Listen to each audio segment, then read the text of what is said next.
Hello mga ka-OA! Gusto ko ipakita sa inyo ang bisita ni Tibet, mga ka-OA.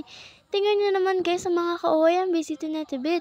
Halatang busy-busy sa kakachismisan mga ka-OA. O, tingin nyo ako mga ka-OA. Sana naman may pag-asa pang makapag-chismisan ako dyan mga ka-OA. Grabe mga ka-OA ang aking stress. Grabe mga ka-OA. At gusto pa akong pakuwanin nitong tubalan dahil idadalhin ko daw kay Tibet at kanya daw gagamitin mga ka-OA. Ako ginawa pa akong etosera. Mga utos yarn. At ito si Mama, busy-busy si Mama sa paggagawa at paglilinis at pagsisila mga ka-OA. Oh, nagalit pa nga si Mama.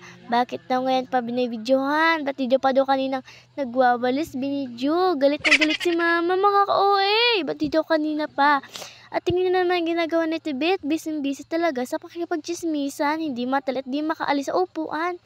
Oh, simulat dumating yan, yung kabisi ni Tibet, hanggang ngayon, hindi pa naalis sa upuan.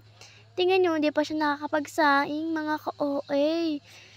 Oh, isang bisita lang at kumari pa talaga yung mga ka-OA kaya ay umalis at mamaya dadating na si Kuya Hapon.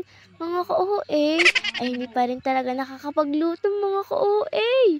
Grabe talaga mga ka-OA. So, dito na pala magtatapos ang aking ka-OA yan mga ka-OA.